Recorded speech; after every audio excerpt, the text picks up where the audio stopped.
Amen. Isang mapagpalang umaga pong muli sa bawat isa sa atin. Hallelujah.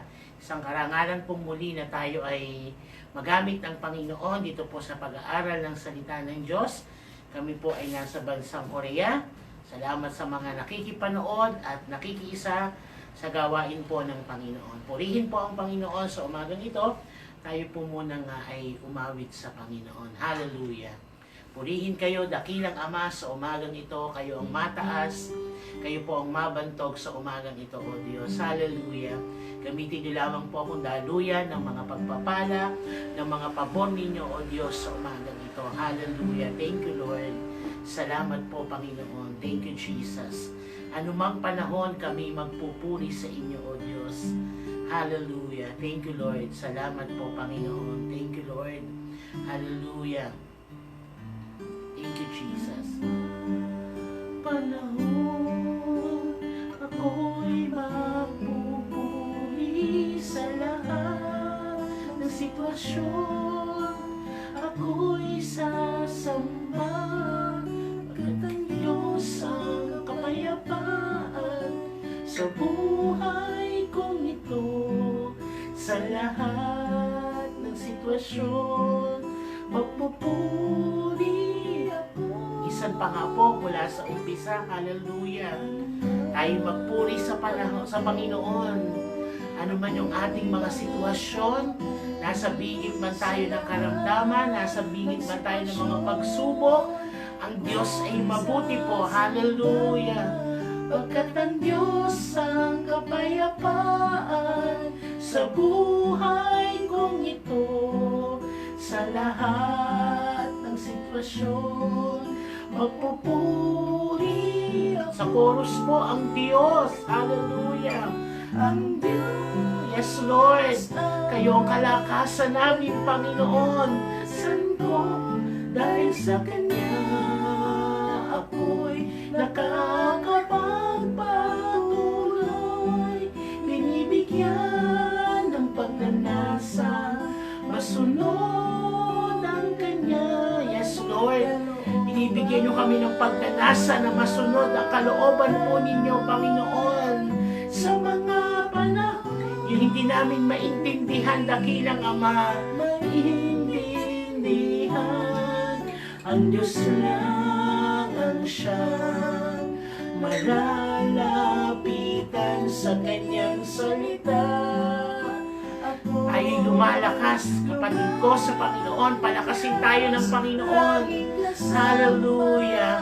Mula nga po sa umpisa, ulitin natin ang awiting ito. Maging panalangin ang ating puso. Hallelujah.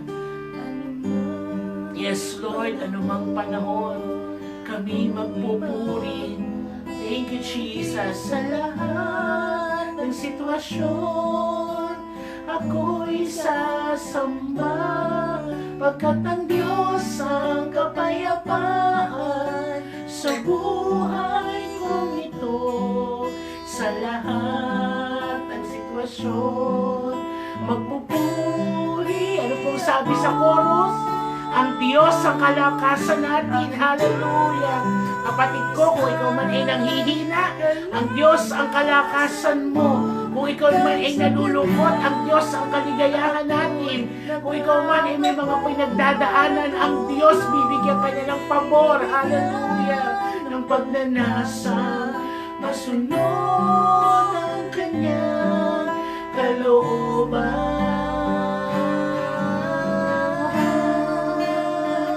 Sa mga panahon hindi maintindihan, ang Diyos lang ang siyang. Yes, Lord. Kayo lang yung aming malalapitan, Panginoon. Hallelujah.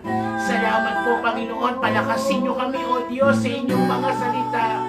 We give you glory, we give you honor, we give you praises, Father God. Sa chorus nga po ulit, hallelujah, hallelujah. Salamat po, Banal na Espiritu.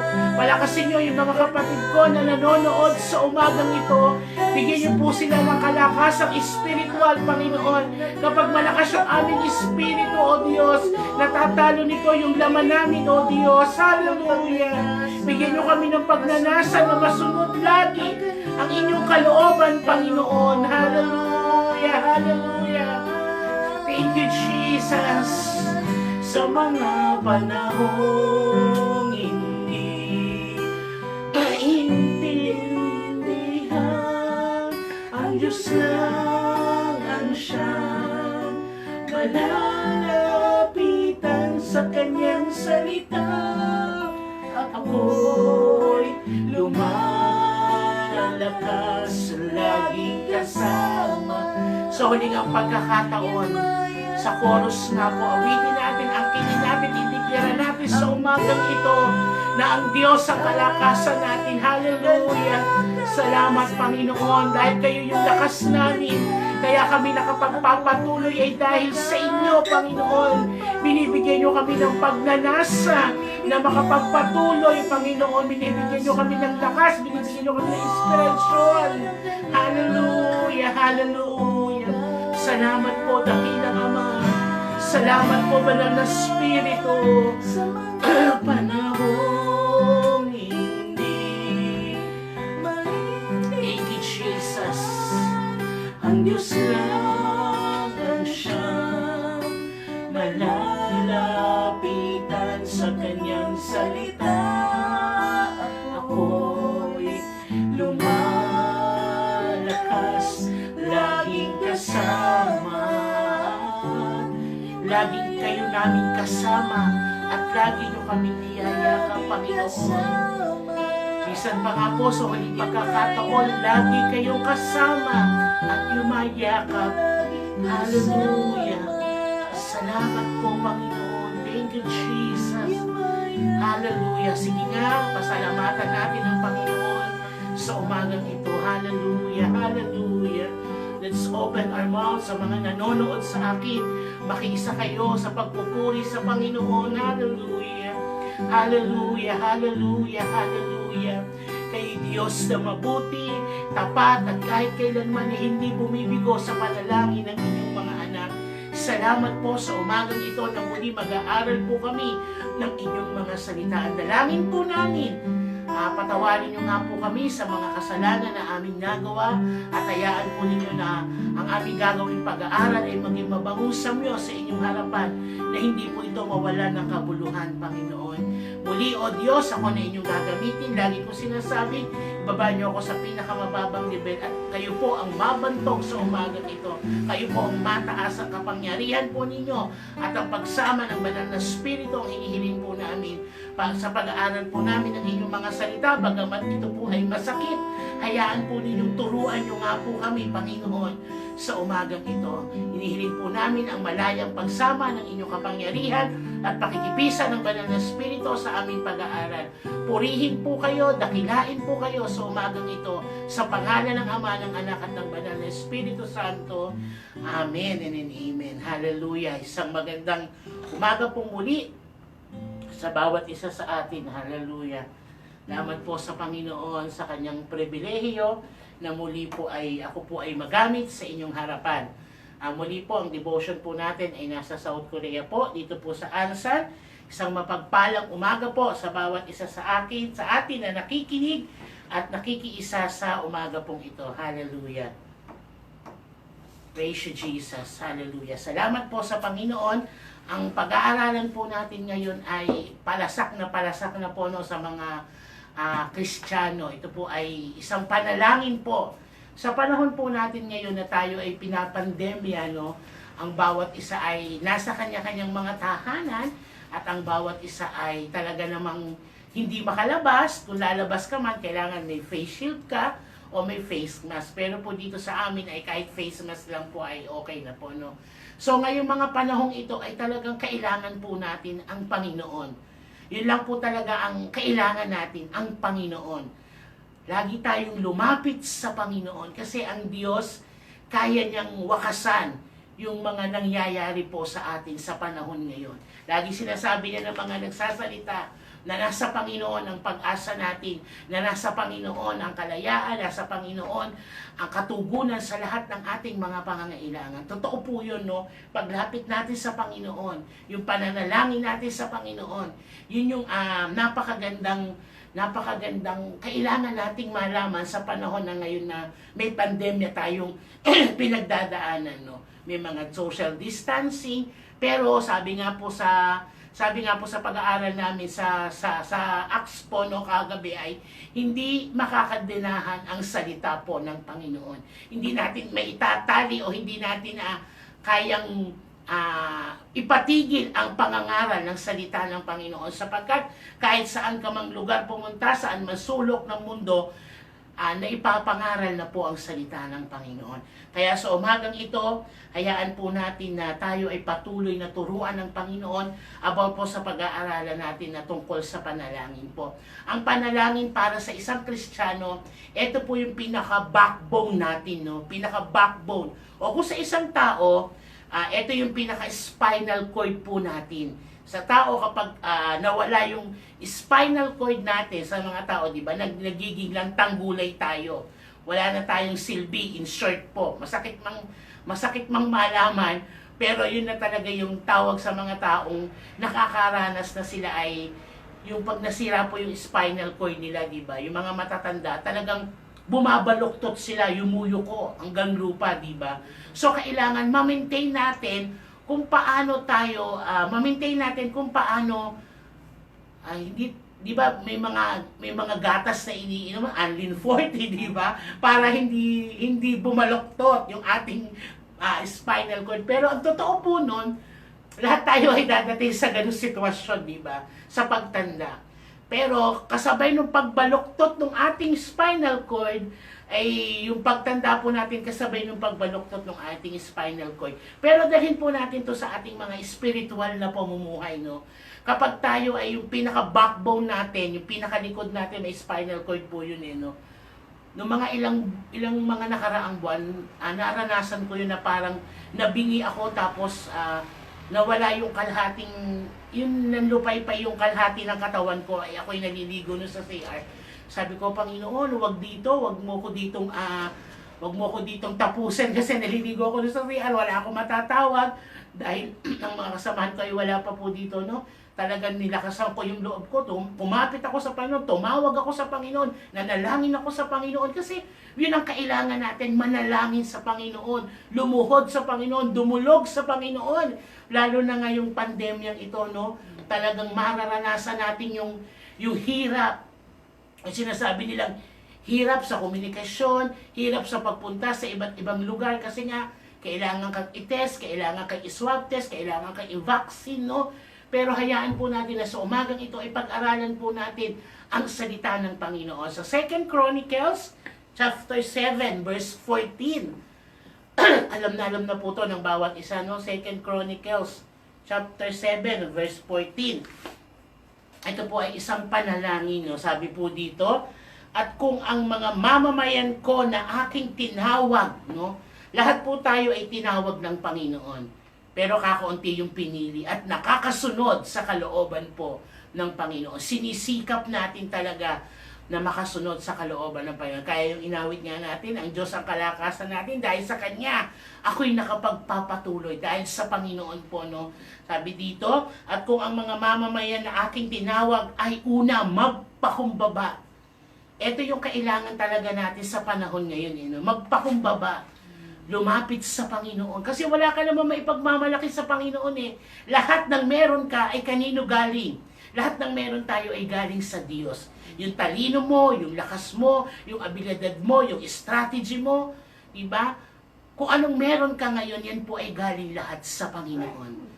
Diba? Lahat yan ay galing sa Panginoon. Kaya nga lagi natin sinasabi, wala tayong maipagmamalaki sa harapan ng Diyos. Tayo ay isang basahan lamang sa harapan ng Panginoon na binigyan niya ng kaligtasan para tayo ay maging ganap, di ba? Para tayo ay magkaroon ng kaligtasan. Kaya mapapalad tayong mga Kristiyano, yung mga nakakakilala sa Panginoon na talagang sinisikap natin noon na makasunod sa kalooban ng Panginoon. Pagpapakumbaba, kapag dito po kasi ang tao po kasi ay likas na ma-pride, no? May pride yan.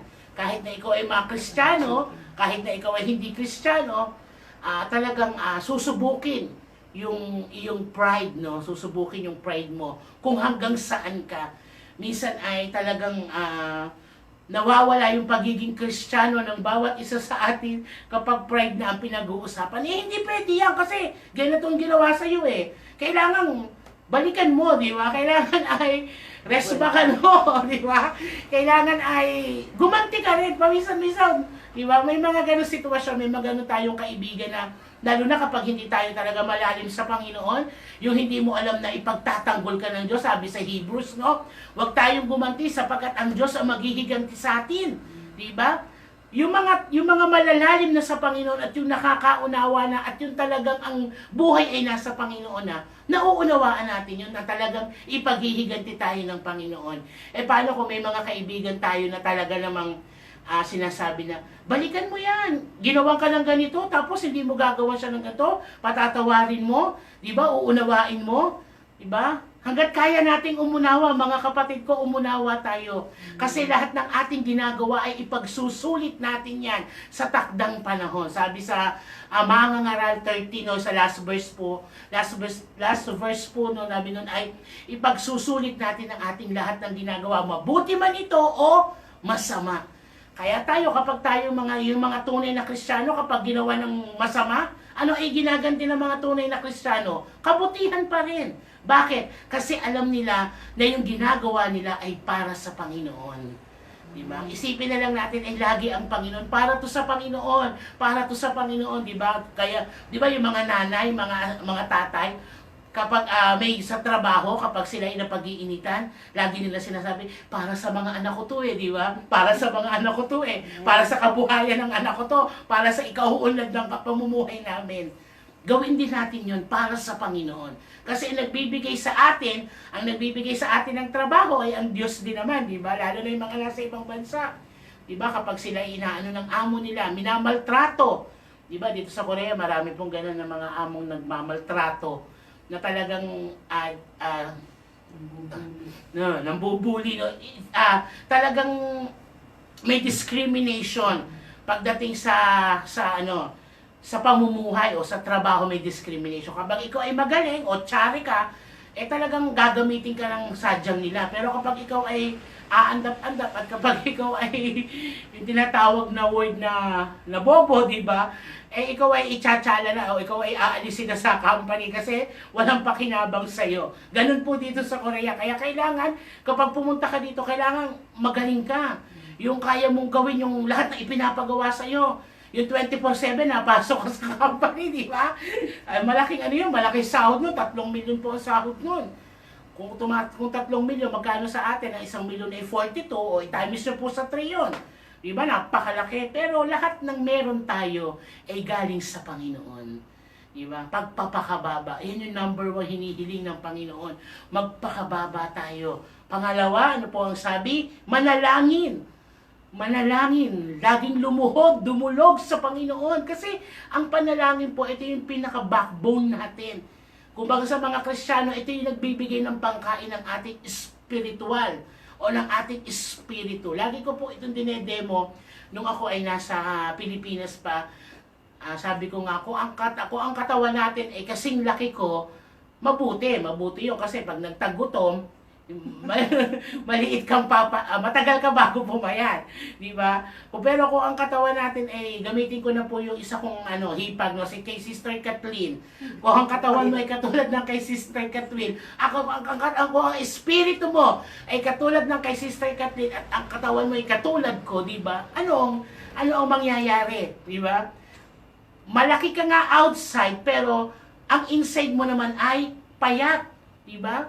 So, kapag dumating na talaga yung tagutom, yung payat na yun ay papayat pa ng papayat, di ba? Kailangan maging vice versa, maging baligtad. Kapag tayo ay laging dumudulog sa Panginoon, nananalangin sa Panginoon, lumuluhod sa Panginoon, tumataba yung ating espiritu, mga kapatid ko, sa Panginoon.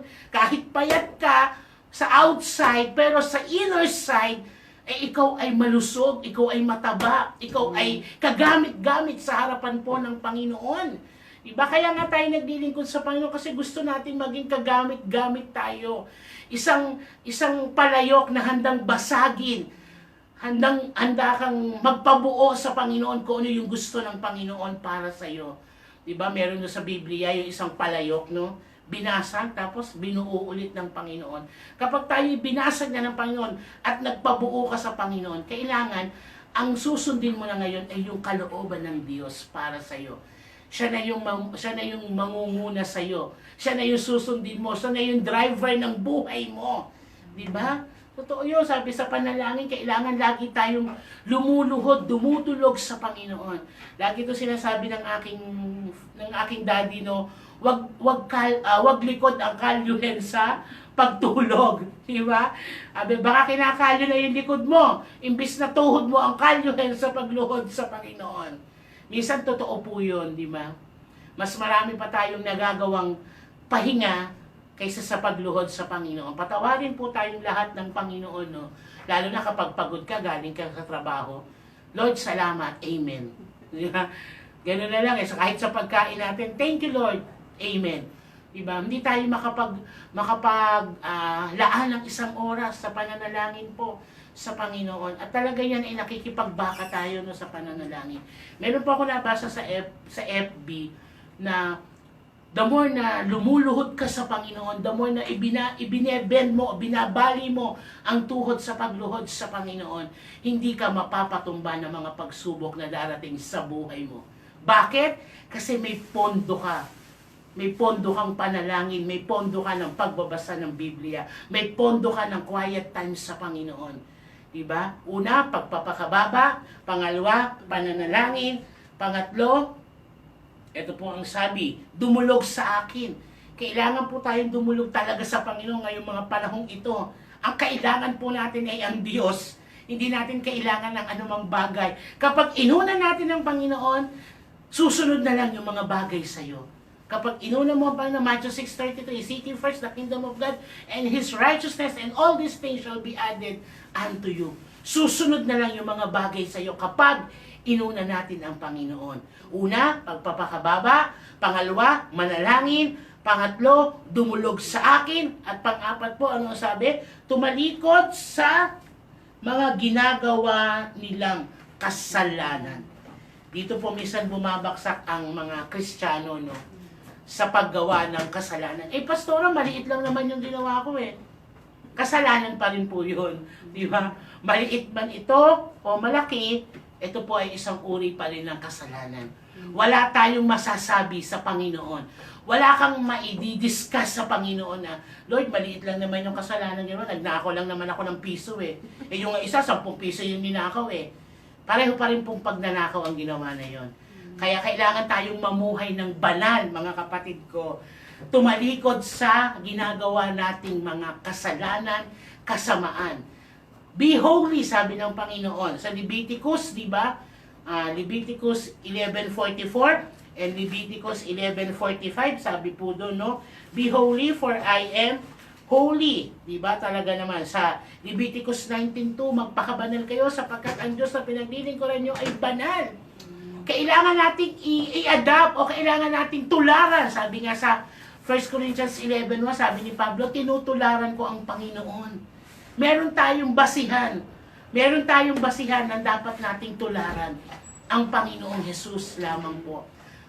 Minsan nakaka-adapt tayo dito sa mga Korea, lalo na mga kabataan, no? Mga K-pop, na-adapt nila yon. Yung mga buhok na kulay pink, buhok na kulay brown, yung pananamit nila. Alam niyo, nagtataka nga ako, bakit sa Pilipinas gustong-gusto nilang bumili ng damit dito sa Korea? Samantalang yung mga taga-Korea naman, gusto-gusto bumili ng damit sa Pilipinas, di ba? Talagang, makikita mo talaga yung ibinibigay ng mundo eh, no? O-offeran ka ng mundo, ng lahat-lahat kayang ibigay sa iyo ng mundo. Talaga naman, sabi ko nga sa mga mga nagsasabi, bili mo kami dyan ng ganito, padala mo kami ng ganito. Sabi ko, mas maganda sa atin ang gawang Pinas. Di ba? Kaysa sa Korea, di ba? Lahat, madamit, mapagkain, magamit. Gusto nila laging ibang bansa ibang bansa ang tatak ng kanilang mga damit. Hindi naman siguro akala nila kapag Adidas yung tagamit mo, hindi na naluluma, no? Hindi na kumukupas. Mga Nike, mga Reebok, di ba? Di ba? Ang tanong Nagagamit din naman, di ba? Nagagamit natin. Kaya lang, may hangganan ang bawat ginagamit natin talaga. Ang wala lang hangganan ay ang Panginoon. Tumalikod sa ginagawa nilang kasamaan. Alam nyo kung talagang ang tao lamang ay tunay na lalapit sa Panginoon, mararamdaman nila to, mararanasan nila to. Yung pagtalikod sa kasalanan, kailangan natin talaga mamuhay ng may kabanalan eh. Diba? Kailangan na po yan sa panahon natin ngayon.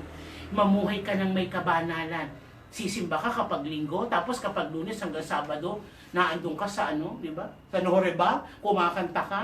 Kumakanta ka kapag linggo, nagtataas ka ng kamay. Tapos kapag Lunes hanggang Sabado, nandun ka sa bigay ng mundo sa iyo, no?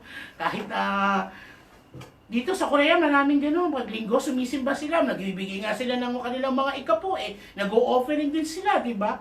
Pero, after po ng pagsisimba, di ba? After na lumabas ka sa simbahan, ano po yung buhay natin?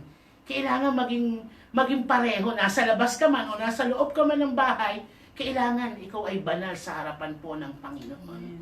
Kailangan mo magpakabanal, kapatid ko sa Panginoon. Kung ganito pa rin yung buhay mo, nonsense. Wala kang mararating sa harapan po ng Panginoon. Wala tayong makakamit na mga panalangin, mga pabor na ibibigay sa atin ng Diyos, diba?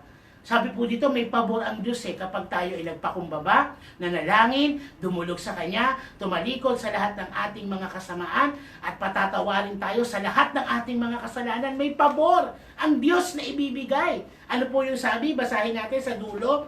Sabi po doon sa pabor ng Panginoon, ito yung mga hinahanap ng bawat Kristiyano talaga. Ito yung hinahanap nila. No, sabi po dito, yung pabor lang ng Panginoon. Pero pag mga pagsubok, inaayawan nila. Diba? Totoo yun. That's the reality. Yun po yung realidad ng buhay. Diba? Sabi po dito doon sa dulo, ito po yung pinakamaganda Sabi po doon sa dulo ito. Sabi, patatawarin ang kanilang mga kasalanan. At, ito po yung pinakamaganda, no? At pagpapalain ko ang kanilang mga lupain. Hallelujah! Minsan doon na lang tayo sa dulo. No? Doon na lang tayo sa dulo. Doon sa pagpapalain ko ang kanilang mga lupain. Hindi ko sila padadala ng salot. Diba? Hindi ko sila bibigyan ng mga sakuna. Hindi ko sila bibigyan ng mga karamdaman, ng mga problema. Minsan yun lang ang gusto natin sa Panginoon Yung pabor na makuha natin. Pero pag dumating na yung hirap, ayaw na po natin. No? Ayaw na nating maglingkod sa Panginoon. Pero hindi naman po mauuna yung sarap Di ba? Kailangan mong paghirapan. Kailangan natin paghirapan. Ang pagpasok sa langit hindi basta ganun-ganun lang, mga kapatid ko. Kailangan mong isuko ang iyong buong buhay. Kailangan mong maging banal. Kailangan mong mamuhay na may takot sa Panginoon. Kailangan mong yung every single cell of your body is kailangan maging holy sa harapan o maging banal sa harapan ng Diyos. Ano sabi doon sa dulo? Pagpapalain ko ang lupain mo. Diba? Walang salot na darating sa'yo. Kahit na may salot, hindi ka sasalutin. Diba? Napakagandang yun. Napakagandang pabor na galing sa Panginoon. Salmo 91. Walang kalamidad, salot, karamdaman. Diba? Ang darating sa tahanan mo. Diba? Pag ikaw itutuntong sa bato, bubuhatin ka ng Panginoon. Diba? Napakagandang verse yun. Yun ang naging patok. O, diba? Yun ang naging palasak na bersikulo nung pumasok ang pandemya. Diba? Hindi naman po masama yun. Kailangan nating manampalataya at maniwala, pero kailangan nating gumawa sa harapan po ng Panginoon. Kailangan tayong maging banal, mga kapatid ko. Be holy for I am holy, says the Lord. No? Yan po talaga ang number 1 requirements ng Panginoon.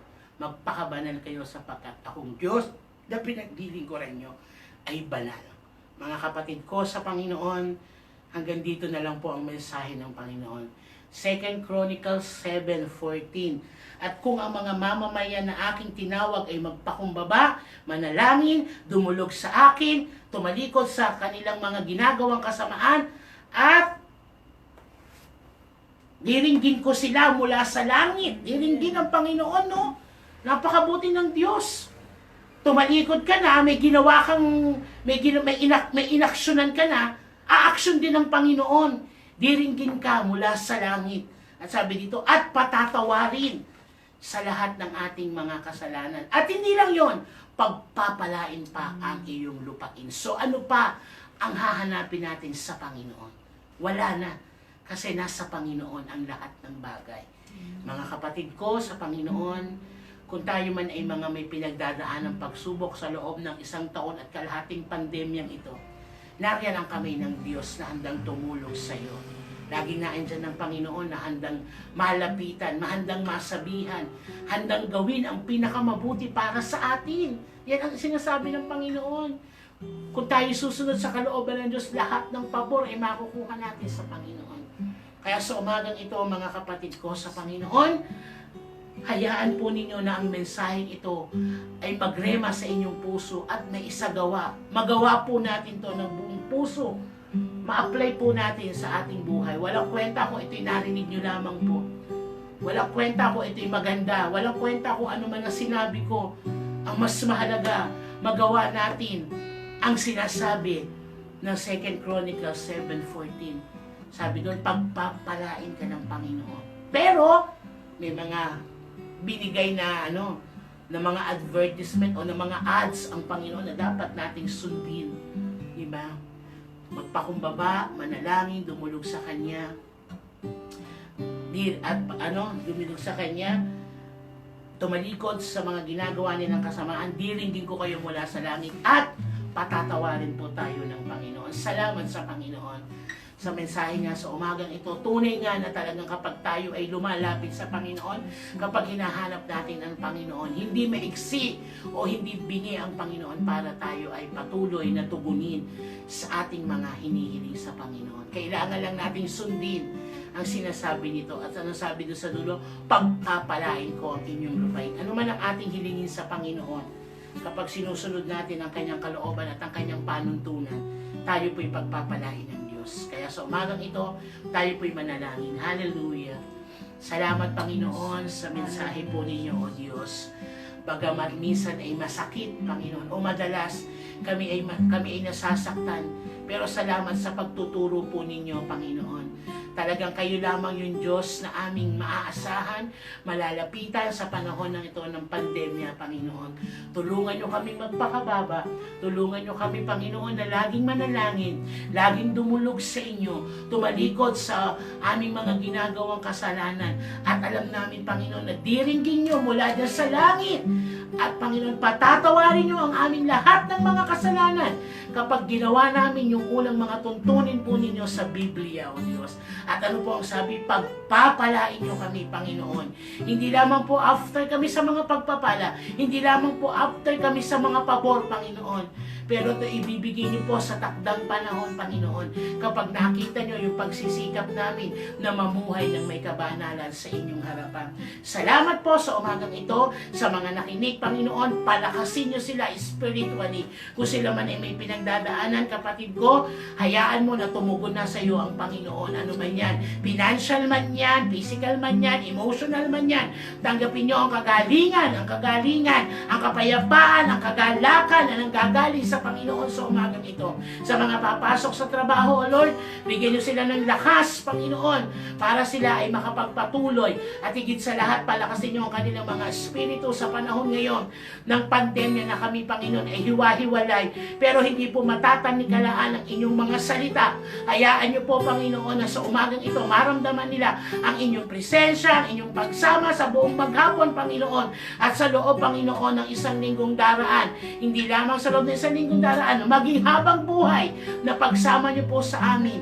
Kaya, Panginoon, nagpapasalamat po kami sa mga makakapanood pa ito o sa mga nakapanood na. Palakasin niyo po sila sa umagang ito, Panginoon. Tugunin niyo yung mga panalangin nila, O Diyos, sa takdang panahon at sa tamang panahon. Purihin po kayo, Panginoon. Salamat po sa umagang ito. Pagpalain niyo po ang Pastor Joel Paul Masaredo na ginagamit po ninyo at ang kanyang buong pamilya, Panginoon. Kung anong kalooban po ninyo, yun po ang masunod sa kanilang buhay. Salamat po. Purihin po kayo, dakilain po kayo sa umagang ito. Sa inyo po ang mataas na papuri, pagdakilat, pasasalamat sa pangalan ni Jesus. Amen and amen. Hallelujah. Isang magandang umaga pong muli sa bawat isa sa atin. Pagpalain po tayong lahat ng Panginoon. Hallelujah. Thank you, Lord. Isang magandang umaga pong muli.